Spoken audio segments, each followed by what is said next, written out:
Olá a todos, sejam todos muito bem-vindos a mais uma das entrevistas aqui da Coda Comunicação. A entrevista de hoje é com o Major Robson Góes. O Major Góes, que é diretor de segurança de vários eventos, de provas de aventura, de corridas de trail. E lembrando que você pode rever ou ouvir a entrevista depois de gravada no YouTube da Coda Comunicação ou no Spotify.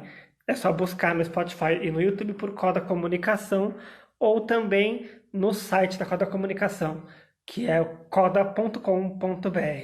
E mais uma vez agradecendo aqui a produção de Bruna Moraes. Major Robson Góes já se encontra entre nós. Fala, senhor, como é que vai? Eu estou bem, e você, Coda? Prazer enorme estar aqui com você. O prazer é todo meu. Está com seus equipamentos obrigatórios aí já? Então, eu tô me adaptando a esses equipamentos obrigatórios aqui, que não é muito minha praia, esse negócio de tecnologia, assim, eu tô me adaptando ainda. Entendi. Bom, Major, mais uma vez, boa tarde para você. Muito obrigado aí por ter aceito o convite para a gente bater esse papo aqui. Como tá a sua quarentena aí? Fala um pouquinho para a gente. A nossa quarentena aqui, ela é um pouco diferente da grande maioria, porque nós temos em casa a Cláudia, que ela é médica, então ela todo dia vai para o hospital. Então a gente tem que montar todo um esquema quando ela volta do hospital para poder ela retornar para dentro de casa, tem que ter alguns cuidados adicionais. Tivemos que conversar bastante com os meninos quando começou essa história toda, porque a probabilidade de nós nos contaminarmos é muito grande, né? A gente Sim. já faz parte de um grupo de risco, que é o pessoal da saúde. Então, a gente acaba tendo esse problema. Mas estamos levando da melhor maneira possível, né? Os filhos fazendo aulas online e nós tocando a vida como dá. Com certeza. São quantos filhos, Major? Dois. Um pré-vestibulando aí que está fazendo vestibular esse ano, que vai fazer 20 anos, e um de 14, o Pedro de 20 anos, e o Caio de 14, que está fazendo as aulas online do colegial aí. Sim. E também os seus pets, né? Seus mascotes aí. Você viu hoje, né, Coda? Eles dão Sim. trabalho, hein, meu? É um Golden, né? Golden, é um Ah, Golden, um Shih Tzu e dois gatos. caramba, hein? E fica tudo junto e misturado aqui. Que bom que eles se dão bem, né? Exatamente. Major, para a gente começar nosso bate-papo, muita gente te conhece das provas aí, né, de aventura, de trail, mas fala um pouquinho sobre a sua trajetória antes de chegar aí nas provas, né? Você foi militar do Corpo de Bombeiros e Isso. conta um pouquinho dessa sua trajetória aí até chegar nas provas. Bem, eu entrei na Academia de Polícia Militar do Barro Branco em 1989. Foi a partir dali que eu iniciei minha carreira e após a formatura, depois de formando, fui para o Corpo de Bombeiros, onde minha carreira toda dentro da Polícia Militar eu desenvolvi dentro do Corpo de Bombeiros. Comecei a me interessar bastante pelo mundo outdoor por conta dos treinamentos que fazíamos no bombeiro, atividades de busca e salvamento, treinamentos em vegetações, locais inóspitos. Eu trabalhei numa unidade que era um grupamento de busca e salvamento, que fazia parte de salvamento em altura, salvamento terrestre, e por conta disso eu acabei procurando alguma atividade para poder praticar. E foi justamente em 1997 para 98, quando o Alexandre Freitas, que foi o mentor que trouxe toda a corrida de aventura para o Brasil, o idealizador da primeira expedição Mata Atlântica no Brasil, ele abriu o EMA de 98. E eu vou te contar, Coda, eu resolvi assim, vou correr o EMA em 1998. Eu não sabia pedalar, não tinha bike, o meu remo era terrível, e eu resolvi encarar esse desafio, e para mim foi a porta de entrada, foram as corridas de aventura. Foi a Sim. partir desse momento que eu comecei a me dedicar mais, aprender mais sobre navegação, orientação e as peculiaridades voltadas ao esporte, não só do lado profissional, mas também voltado para o esporte. Sim. E de 98 para cá fiz diversas corridas no Brasil, fora, fiz na África, fui para a África, fui para os Estados Unidos, fui para Chile, Argentina, corri várias provas. E quando tudo começou através de uma escola, que o Zolino resolveu montar uma escola que chama Adventure Camp até hoje, a principal escola de corrida de aventura do Brasil, eu acredito. A partir dali eu comecei a ter contato com pessoas que estavam apaixonadas pelo esporte outdoor e nós ajudamos a formar muita gente nessa época, muitos atletas, e a partir dali começou a colaboração com os organizadores. Sim. E você é uma pessoa que gosta se comunica muito bem com as pessoas. Você exercia algum tipo de comunicação na corporação, porta-voz, ou não era o seu papel na época? O Coda, o oficialato, né, o oficial da Polícia Militar de uma forma geral, não só do policiamento, do bombeiro, de todas as áreas, ele acaba lidando com a imprensa de forma direta, ele tem que se comunicar com a tropa da maneira mais objetiva, e com isso a gente acaba praticando muito essa parte de oratória.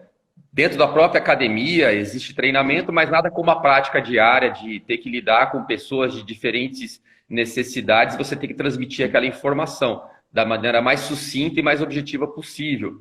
Então, tem que ter calma na hora de falar, né? Pensar 2, 3 vezes, transferir aquela mensagem e conseguir fazer-se entender, né? O Uhum, oficial da Polícia Militar, basicamente, o dia todo é fazendo isso. sim. E aí você era praticante de esporte, né, de corrida de aventura.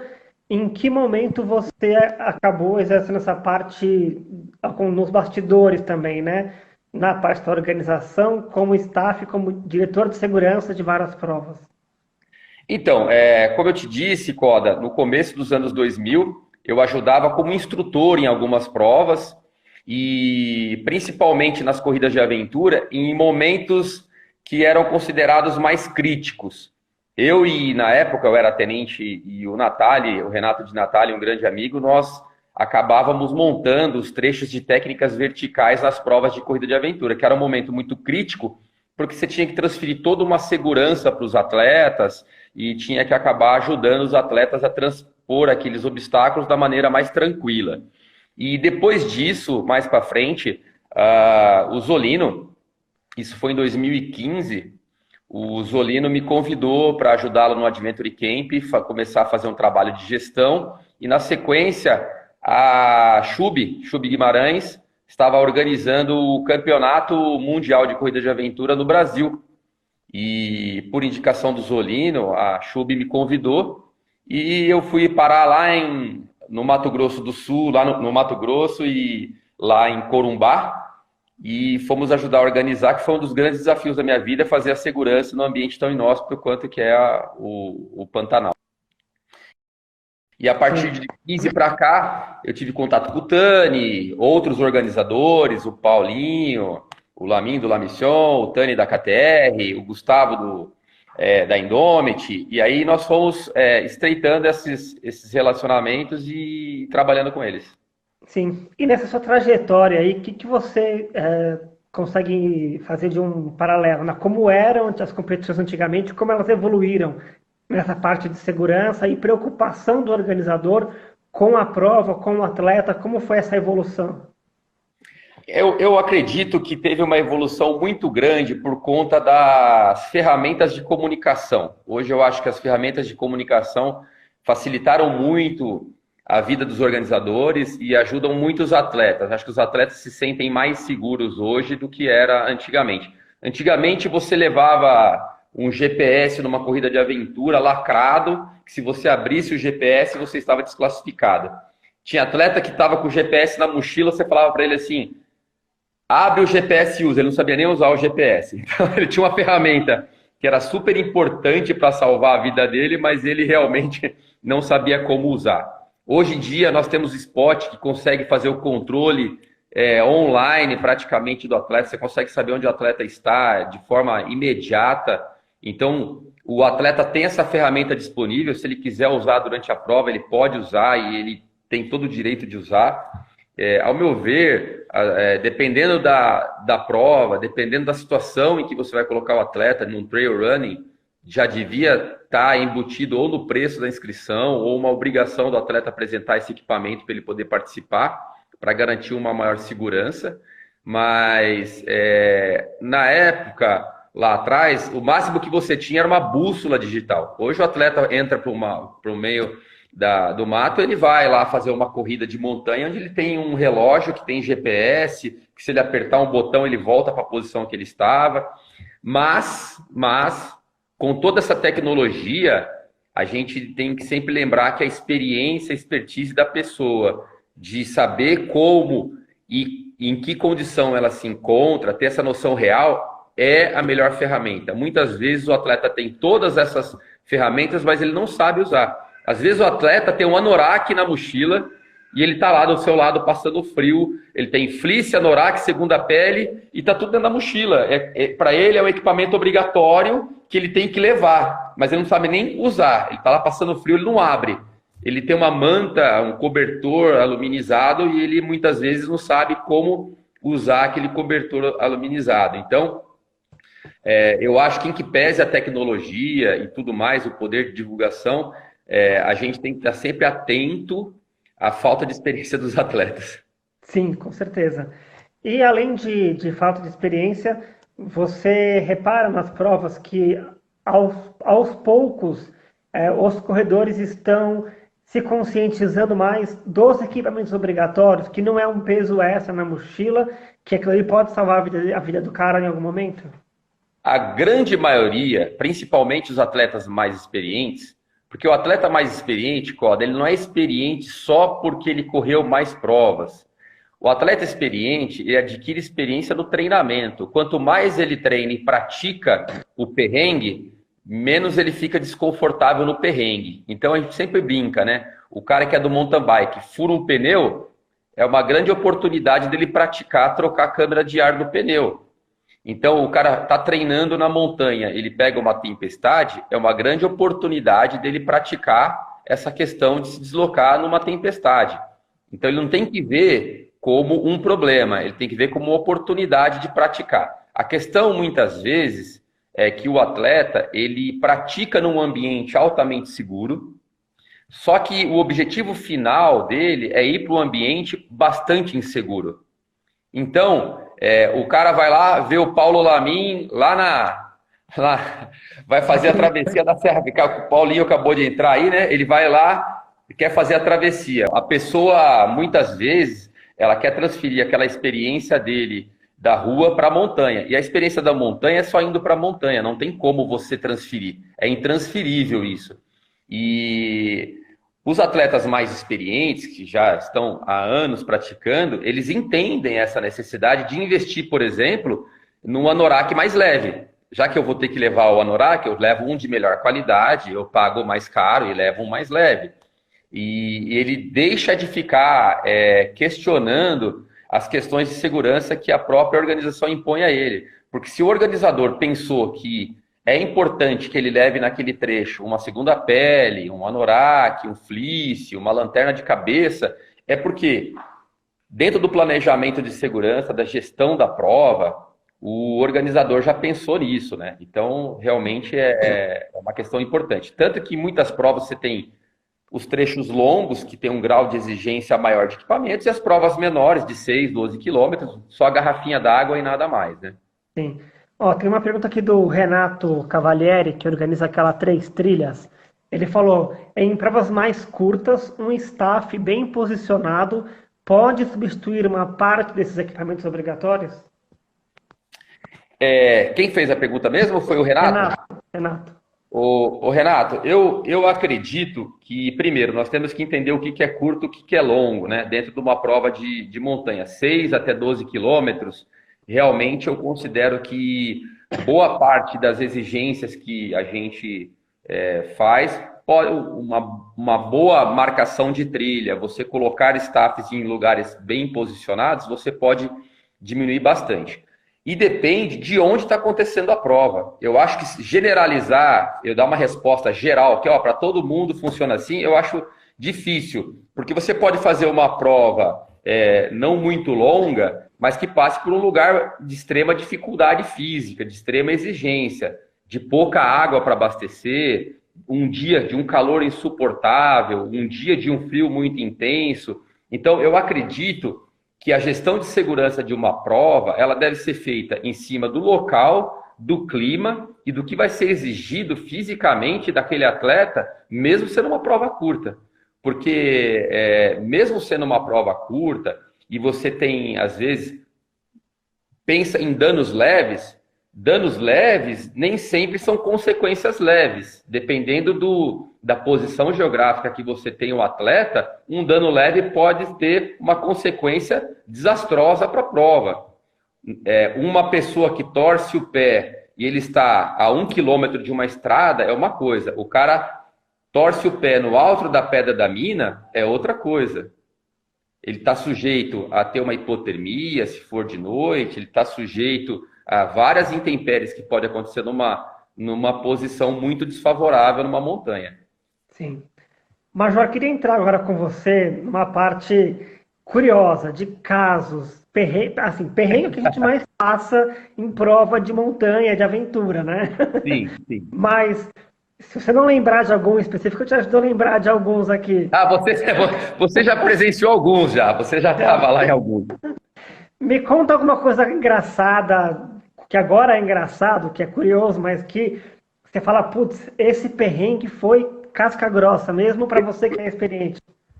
Eu acho que existem perrengues que você passa quando você está ajudando a organizar a prova, e você tem, que são os bastidores da prova, a gente enfrenta perrengues que os atletas não fazem ideia do que um organizador passa para poder entregar uma prova.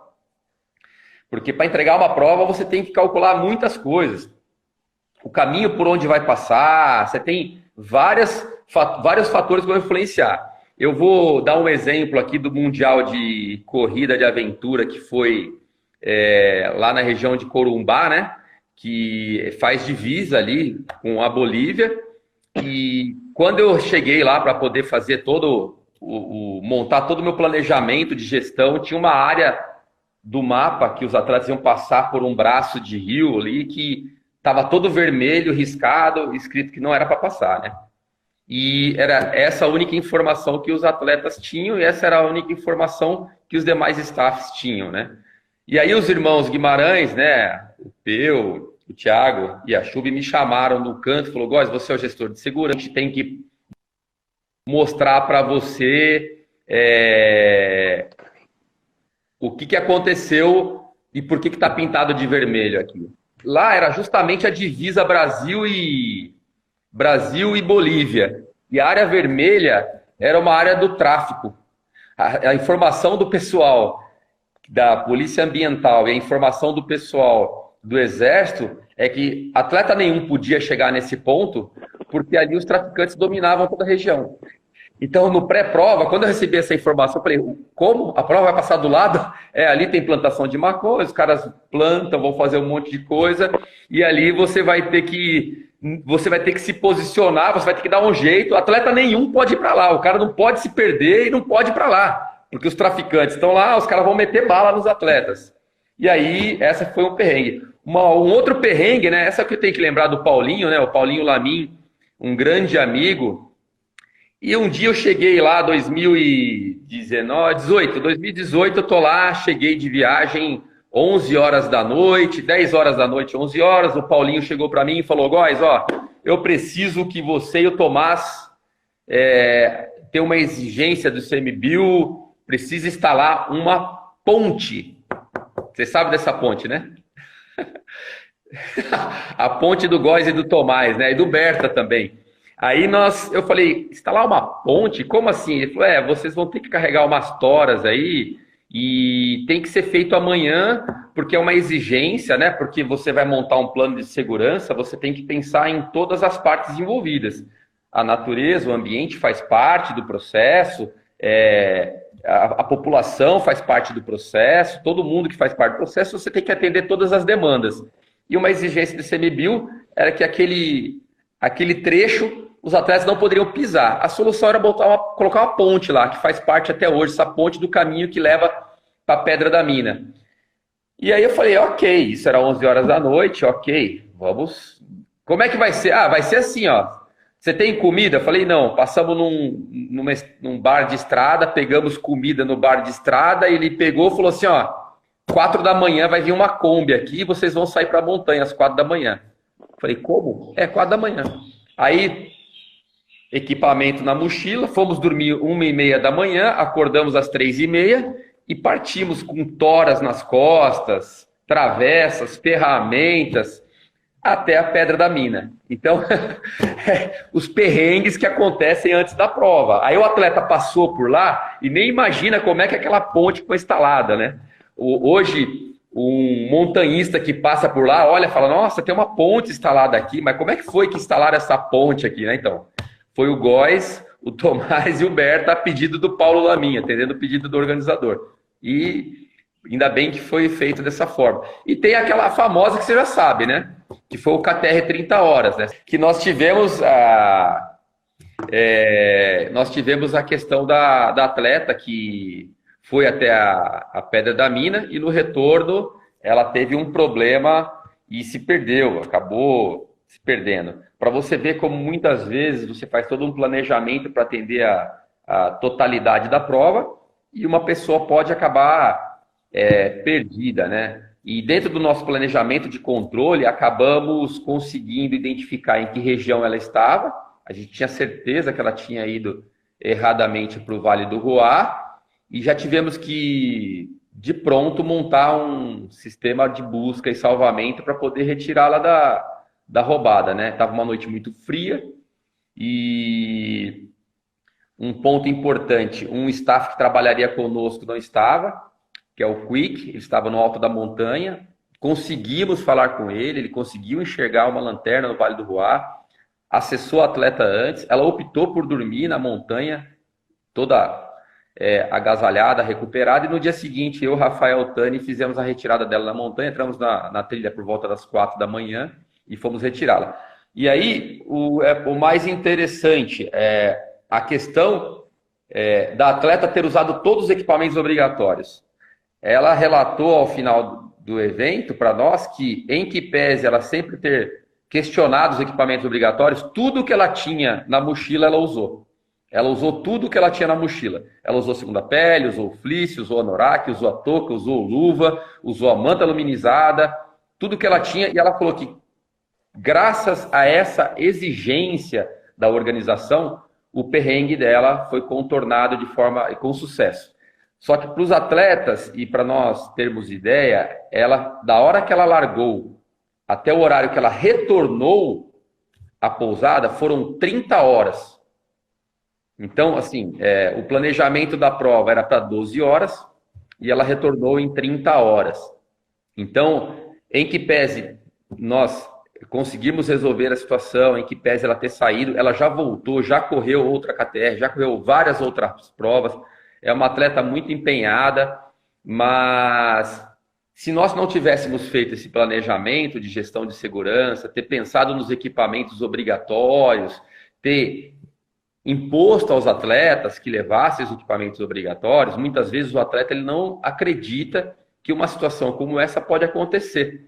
Sim. Muitas vezes não é nem uma questão de se vai acontecer, a gente só não sabe quando.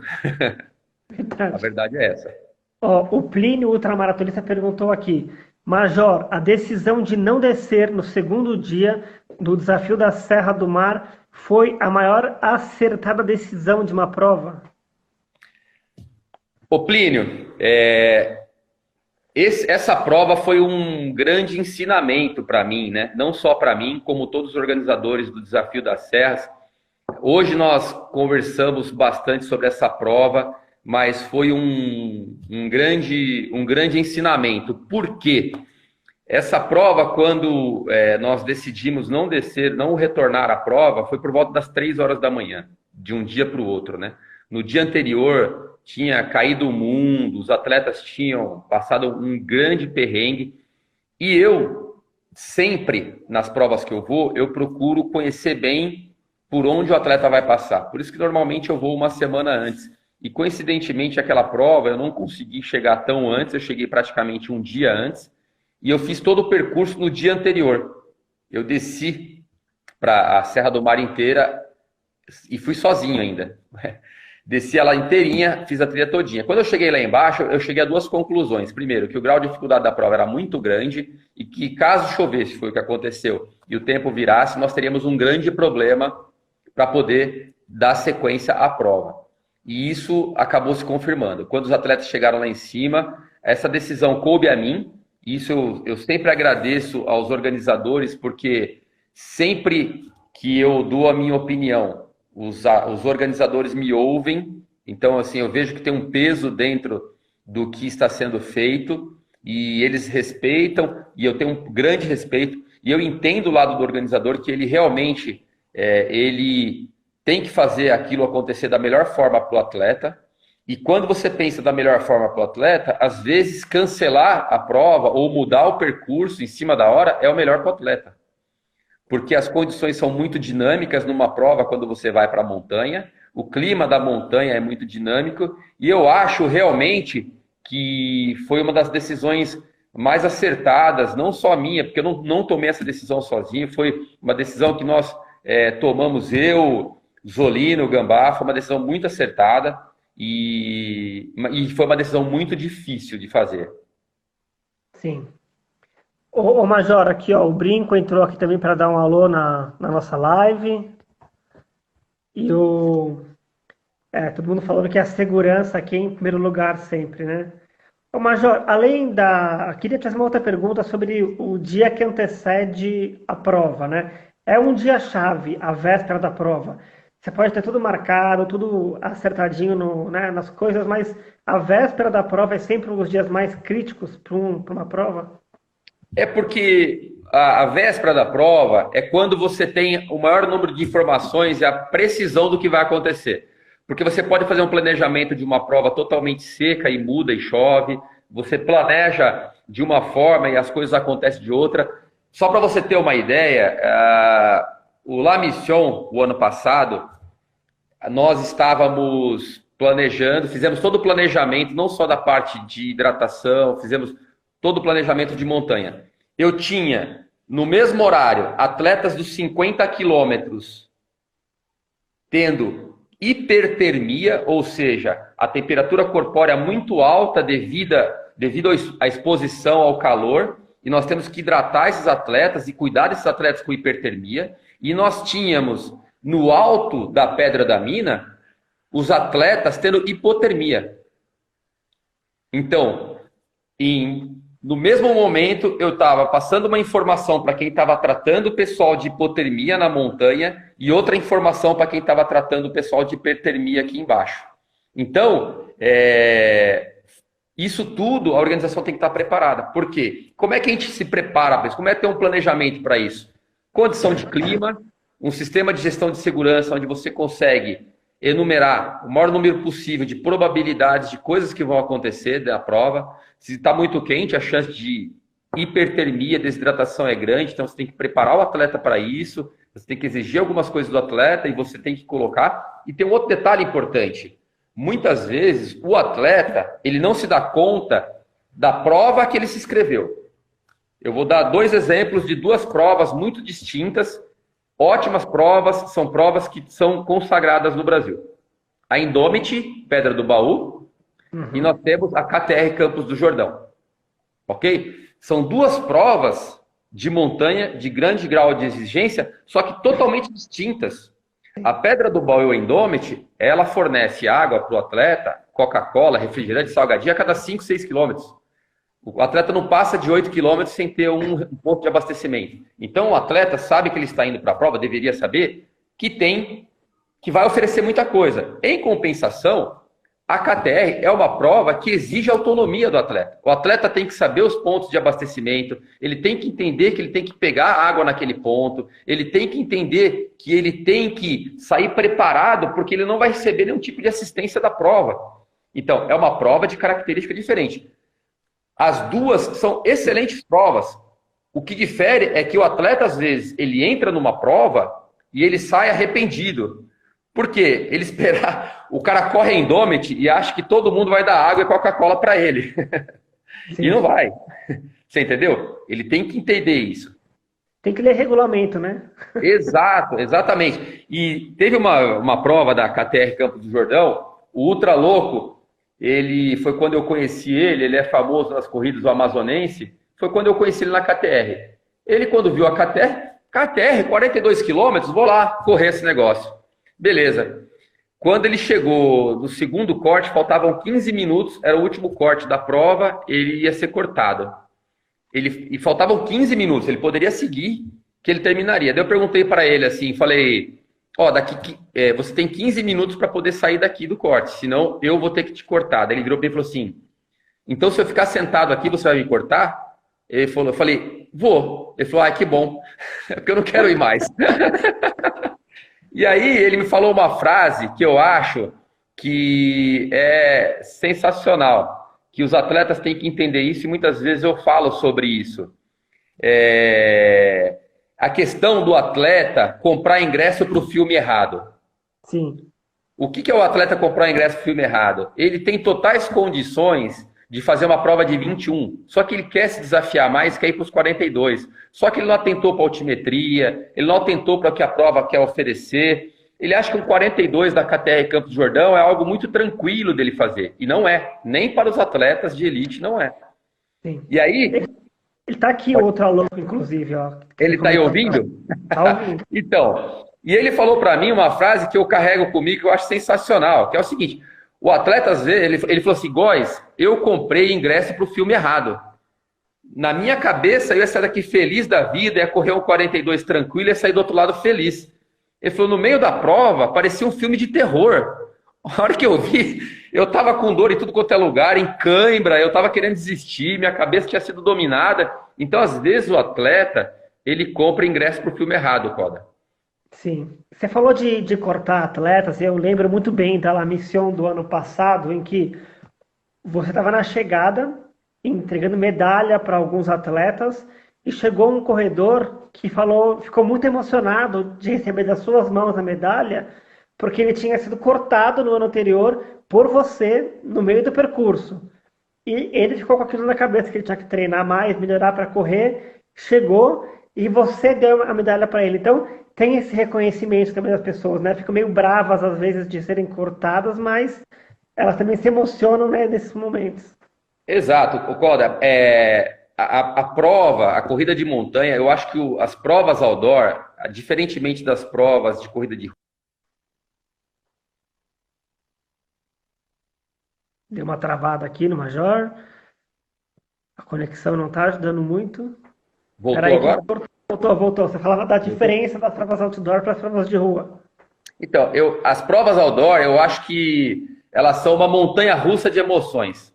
O atleta larga com uma ideia do que ele quer fazer, ele larga com uma esperança, com um sonho, e muitas vezes ele é surpreendido. E muitas vezes ele é surpreendido por ele mesmo. Ele esquece de comer, ele esquece de hidratar, ele esquece de tomar algumas decisões na prova justamente por conta do forte componente emocional, que é aquela vontade, aquele ímpeto de terminar, e interfere no resultado. Às vezes ele acredita que ele está pronto e ele não está. E a organização, ela não quer cortar o atleta, ela não quer fazer isso. Mas quando o atleta, eu acho que o maior erro que acontece é quando o atleta ele corre pensando no pace que ele tem que correr para não ser cortado. Quando ele põe isso na cabeça, que ele está correndo para isso numa prova, eu já parto do pressuposto que ele escolheu errado a distância que ele deveria correr. Porque se ele está correndo para não ser cortado, a chance dele ser cortado é muito grande. É muito grande. Porque o atleta, se ele tiver que parar um pouco numa sombra, se ele tiver que parar para tomar uma água, se ele tiver uma torção de pé, se ele tiver que se cuidar um pouco mais, ele já está fora do pace do corte. E tem um outro detalhe importante, que são as métricas da prova. Hoje em dia, todos os atletas têm várias métricas no punho, né? Ele leva lá no punho dele o relógio dele e ele tem as métricas dele. E muitas vezes divergem da métrica do organizador. Porque às vezes o organizador usou uma ferramenta, ele usou outra. No dia que o organizador fez a métrica, estava o tempo nublado. No dia que ele está indo, o tempo está com sol. Várias coisas interferem na hora de você usar essas ferramentas eletrônicas. Aí você tem uma diferença de 1, 2 quilômetros. Aí o cara, ele anda um pouquinho para cá, um pouco para lá. E aí o cara pega e quer jogar a frustração dele em cima do organizador por conta dessa métrica de 1, 2 quilômetros, né? A frustração, ele quer que o organizador fique responsável pela frustração dele. E aí o organizador tem que assumir isso. E nenhum organizador quer cortar o atleta. Nenhum organizador. Eu, como gestor de segurança, quando eu converso lá com o Gustavo Nogueira, quando eu converso com o Tani, quando eu converso com o Paulinho, quando a gente estabelece um corte, é porque realmente o pace do atleta, ele não vai ser suficiente para ele conseguir completar a prova dentro daquilo que é esperado pela organização. E nós temos uma equipe de staff que muitas vezes está 12, 24 horas dentro da prova. Então eu tenho que pensar no atleta, eu tenho que pensar no staff que está lá, porque para o staff garantir segurança, esse staff tem que estar hidratado, alimentado, em boas condições de garantir segurança. E eu tenho que pensar em todo o andamento da prova, do primeiro atleta até o último atleta. Então, quando o atleta fica muito longe daquilo que é possível dentro da prova, o melhor realmente é realizar um corte e retirá-lo da prova pela segurança dele. Sim, com certeza. E a gente acha que os corredores de elite não passam por isso, mas eles também passam, né? Tá. E lembro de uma cena também do ano passado, o Chico Santos, que é um baita corredor, já venceu várias provas, já teve resultados expressivos em várias provas, inclusive na La Mission, falou o ano passado, com todas as palavras, eu só completei essa prova por sua causa, agora. É. Então, você vê que passa esses perrengues. Eu fiquei muito feliz de ouvir isso do Chico. Primeiro, porque o Chico é um expoente para mim, é um cara incrível, é um atleta impressionante. E quando eu encontrei o Chico, ele estava terra arrasada, por incrível que pareça. Ele estava ganhando a prova, estava liderando a prova, ele estava lá na frente e ele estava destruído. E assim como eu faço como todo atleta, eu não me considero um auxílio externo. Por quê? Se eu converso com o atleta, ajuda ele a se hidratar, tira o equipamento dele, é num ponto que dá para fazer isso. Por exemplo, nesse lugar, era um local de ponto de abastecimento. E eu falei, Chico, você precisa comer, hidratar e desequipar um pouco para você dar sequência na prova. E eu desequipei o Chico, ele estava já até confuso. Então, eu faço isso não para poder auxiliar um atleta que anda na frente ou auxiliar um atleta que anda atrás. Eu faço isso para garantir a segurança do atleta. E eu tive uma conversa com ele, falei quais são as suas condições, fiz uma anamnese, conversei com ele, chequei as condições. Se ele tivesse muito confuso, eu teria tirado ele da prova, com certeza. Olha, que incrível, né? Você tirar o primeiro colocado da prova, porque ele não teria condições de subir o campo do muro, que é a parte final da prova. E eu conversei com ele, eu hidratei, colocamos o casaco, hidratamos, fizemos ele comer, ele foi recuperando, e eu tive o prazer de depois encontrar com ele lá. Você estava lá, e eu encontrei com ele, falei, pô, Chico, que bom. E ele terminou em segundo, né? Ele foi ultrapassado no final, não ganhou a prova. Ele virou e falou exatamente isso que você falou. Falou, Góes, eu terminei por sua causa, cara. Se você não faz aquilo, ele teria abandonado. A mente dele e o físico dele era para abandonar ali. Sim. Então, para nós, organizadores, eu me incluo como organizador, porque o gestor de segurança faz parte da organização, isso faz parte do meu serviço, faz parte do meu trabalho. É muito importante garantir isso para o atleta. E aí você tem esse feedback do atleta que está correndo para ganhar, que é o Chico, e do atleta que foi cortado. Os dois igualmente ficam felizes pelo que a organização faz por eles, né? Isso para mim eu acho que é o principal. Sim. A Milene lembrou aqui do Desafio das Rochas, Góes. Você lembra dessa prova? Desafio dos Rochas, a Milene e na verdade eu acho que é o Felipe que está aqui com o Instagram da Milene, que eu acho que o Felipe não tem mais Instagram, pegou da esposa, tô achando. Mas o Desafio dos Rochas, eu vou te contar rapidinho uma prova de mountain bike que tem em Pomerode, e eu falei para esse meu amigo Felipe, falei, cara, vai lá correr essa prova é sensacional, uma prova muito dura, mas é sensacional. E quando ele foi, choveu. E na metade da prova, ele ficou me xingando a prova inteira, até ele se arrastar até o final da prova, e até hoje ele fala isso, que eu fui culpado por ele ter sofrido tudo que ele sofreu lá. O Major, o Gustavo perguntou aqui, o que você achou da sua primeira experiência como diretor técnico da Indomit Pedra do Baú? Essa pergunta do Gustavo vale uma ressalva, né? vale uma ressalva porque Vale explicar o contexto. o que aconteceu era o Robson Góes, diretor de segurança, ok. Aí, na semana anterior, nós fomos fazer um reconhecimento da prova. Nós fomos até. Porque assim, tinha um trecho novo da prova, então geralmente tem mais de uma visita até o local da prova, né? As provas que já são, que nem a KTR, Campos do Jordão, os percursos todos já conheço, não tem essa necessidade grande, o Rafael Campos organiza tudo. Mas essa prova tinha os 80 quilômetros que aconteceria à noite. E tinha um trecho grande, de 30 quilômetros, que eu precisava conhecer tudo. E eu fui até Mogi buscar o Gustavo para nós irmos até São Bento. Saí de Presidente Prudente, cheguei lá, e aí eu cheguei e ele falou, ó, Góes, eu terminei aqui o manual do atleta. Eu falei, você terminou? Que legal. Aí eu vou te mandar no teu celular, você dá uma olhada. Aí eu falei, ok, vou dar uma olhada aqui, valeu, Gustavo. Olhei lá, ele falou, não, não quero que você veja o manual do atleta, vê depois. Vai direto para o último slide. Eu falei, fui. Cheguei lá, tava lá. Robson Góes, diretor técnico. Eu falei, Gustavo, tá errado aqui, ó. Eu sou diretor de segurança. Ele falou, não, você é o diretor técnico da prova. E aí, na hora ele perguntou, você aceita? Foi exatamente essa pergunta, porque eu vou divulgar já o manual. Eu falei, claro que eu aceito. E por dois motivos eu aceitei. Primeiro, porque o Gustavo é um cara espetacular, um cara sensacional para trabalhar e Concordo. é um cara fora, fora da casinha. E segundo, o brinco, né? Que deve estar online, o brinco aí, tomara que esteja online. Trabalhar com o brinco, com os meninos, né? Com o Dente. Os meninos lá são sensacionais. Então, quando ele me passou isso, eu tinha certeza que toda a estrutura já estava muito bem montada. E eu assumi isso daí, poder estar à frente desse pessoal todo. Para mim, não era uma exigência, era uma honra. Eu me senti mais honrado do que preocupado na hora.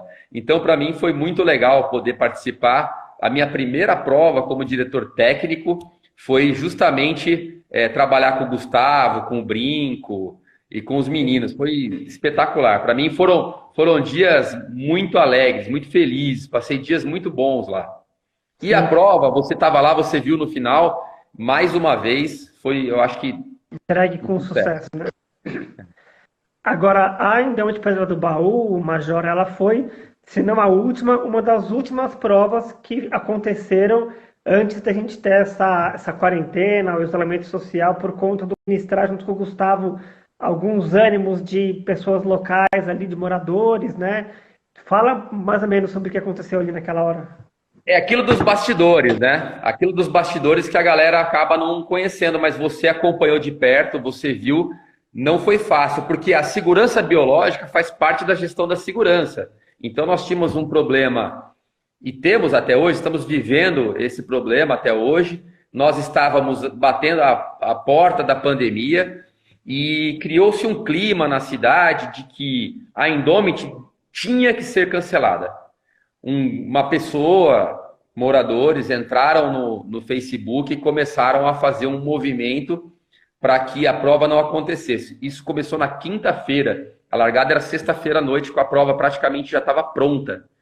E só que essa já era uma preocupação minha dentro do sistema de gestão de segurança. Eu tinha conversado com o Gustavo na semana e nós estávamos acompanhando dioturnamente todos os resultados. Porque eu falei para o Gustavo, Gustavo, nós somos obedientes à lei.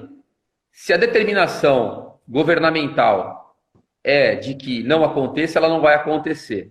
Só que eu tenho que ter uma determinação de algum poder executivo que determine isso.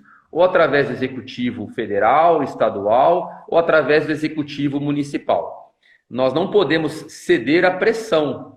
Eu acho que as pessoas devem argumentar e dentro dos seus argumentos devem usar as ferramentas disponíveis. E ninguém tinha nenhuma ferramenta disponível à época que obrigasse a prova a não acontecer. Tinha uma pressão grande para que a prova não acontecesse.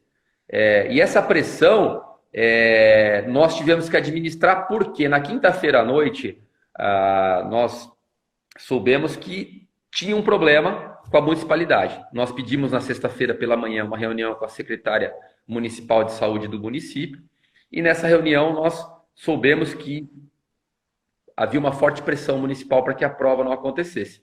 Fizemos uma reunião com o diretor, o médico, o diretor da Santa Casa local, com a secretária municipal de saúde, com a secretária de turismo. Nós abordamos todos os pontos até o momento e deixamos muito claro, viu, Coda, que se isso era às 11 horas da manhã, se às 2 da tarde o governo do estado determinasse que não deveria ter nenhum evento esportivo dentro do estado de São Paulo, nós, como cumpridores da lei, nós íamos cumprir. Nós não tínhamos por que descumprir a determinação legal. E aí eu falei para a secretária, falei, se a senhora fizer agora para nós, determino que a partir de hoje nenhuma organização de prova acontecerá em São Bento, o que nós faríamos? Ok, porque o que vale para nós, vale para todo mundo. Agora, não, nós não queremos que a Indomit aconteça, só porque eu acho que não, assim não pode. E foi uma pressão muito grande, foi uma preocupação grande. Nós, por meio de argumentos e uma conversa muito clara e objetiva com a municipalidade, eles acabaram entendendo nossa situação, porque o que adiantaria naquele momento, você viu, cancelar a prova? Todos os atletas já estavam lá, todo mundo já estava acompanhando, já estavam todos lá. Iam deixar os atletas dentro da pousada? Como é que ia fazer isso, né? Então, foi um momento crítico, acho que foi o momento mais crítico pré-prova que nós tivemos, né? Foi um momento... E com uma boa conversa também, com argumentos, vocês conseguiram fazer com que as pessoas entendessem que não cancelar seria pior, né? Sim, porque o diálogo naquela hora era a única ferramenta possível para garantir a prova ou para que ela não acontecesse. E nós dialogamos, apresentamos nossos pontos, apresentamos nossas ferramentas, acreditávamos e acreditamos certamente que foi o que aconteceu, que não ia trazer nenhum prejuízo para a municipalidade, não levou mesmo, não tem nenhum caso até agora que eu saiba lá, o Brinco depois pode comentar isso ou não, mas todos os aspectos de segurança nós fizemos questão de garantir. E, graças a Deus, foi um sucesso. Eu acho, viu, Coda, que foi a última prova do semestre mesmo. Foi, né? Com certeza. Eu acho. Até agora foi, né? Vamos ver até julho. E a Francislene falou que você é um diretor de segurança certificado pela BNT. Então, essa história é muito interessante. Foi até legal ela ter lembrado que, não sei se você sabe, o Brasil é um grande produtor de normas técnicas, né? E algumas normas brasileiras... A ABNT ela tem uma norma que é a 21101 hoje, é uma norma... Ah lá, o Gustavo falando, ó, até 2 semanas após o evento, a cidade não tinha apresentado nenhum caso, tá vendo? Ó, confirmando aquilo que a gente falou.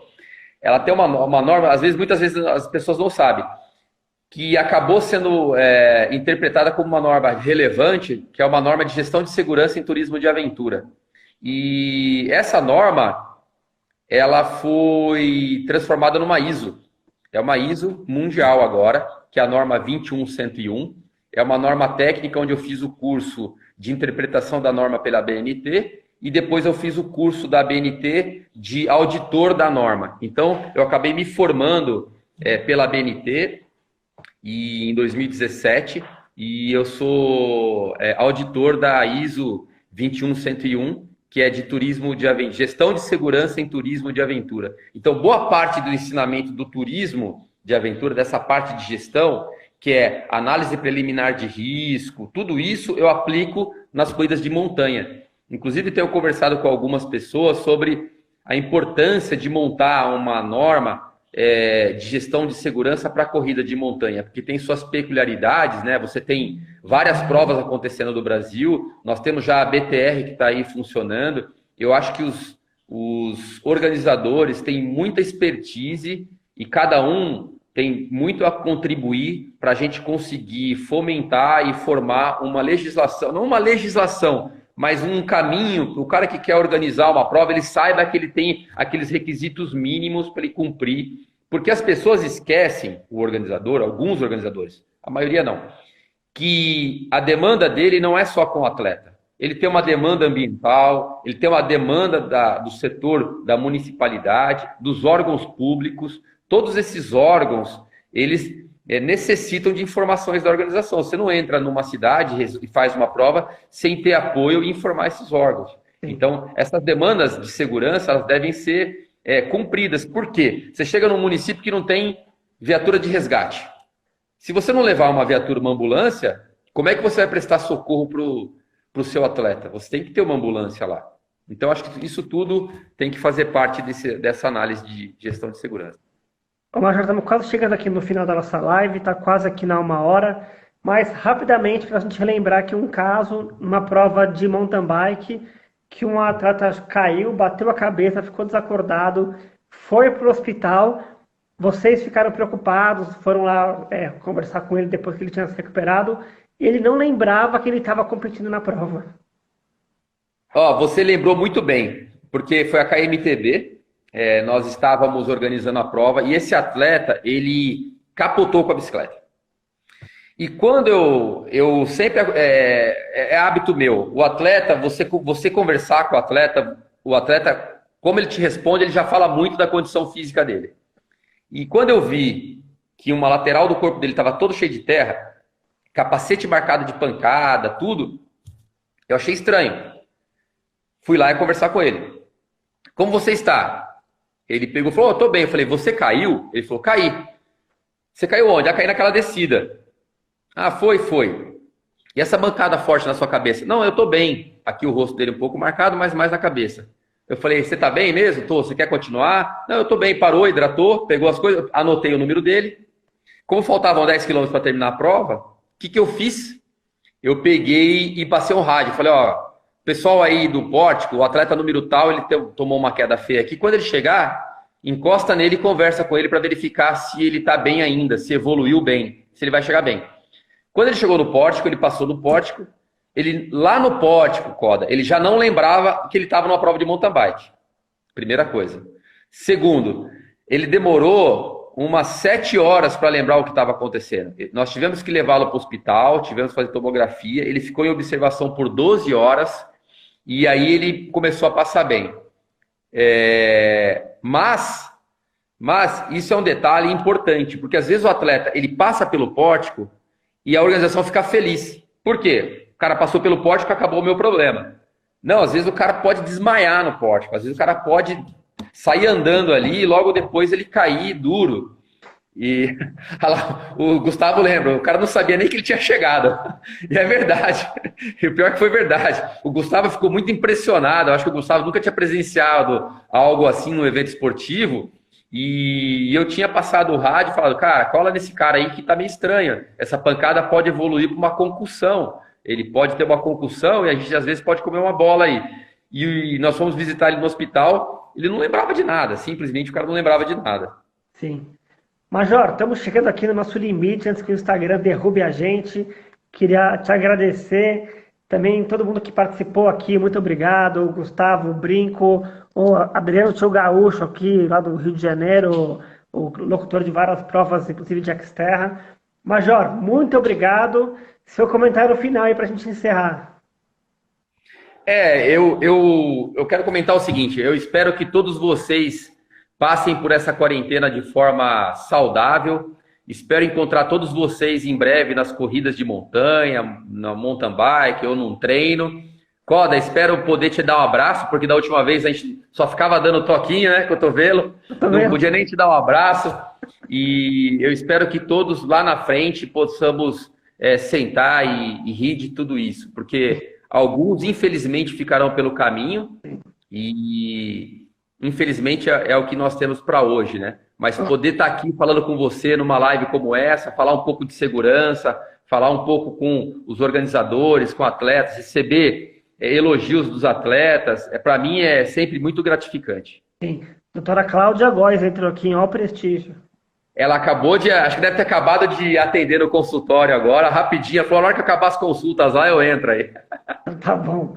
Muito obrigado também aqui ao Lico, também das provas de aventura, canoagem. Grande Lico, né? O cara é um monstro das corridas de aventura. Bom, antes que a gente caia aqui no meio do caminho, Góes, valeu novamente. Espero reencontrá-lo numa próxima oportunidade o mais breve possível. Muito obrigado, Coda. Muito obrigado a todos que entraram e prestigiaram a gente. Até a próxima. Fica bem, Góes. Grande abraço. Você também. Um abraço. Bom, agradecer aqui todo mundo que participou dessa live. Lembrando que a live vai ficar disponível no YouTube da Coda Comunicação, no Spotify da Coda Comunicação. É só vocês entrarem lá, os links vão estar aqui na descrição do perfil. A nossa convidada da próxima semana, da terça-feira, é a Rosália Camargo Guarichi, grande corredora de trail aí, que já fez várias provas super importantes, já participou de UTMB, enfim. Fiquem de olho aqui para ver todos os detalhes das próximas entrevistas. Lembrando também que essas lives, é uma produção, essas lives são uma produção de Bruna Moraes. Nosso aqui, muito obrigado. Pessoal, valeu a todos, um grande abraço e até a próxima entrevista.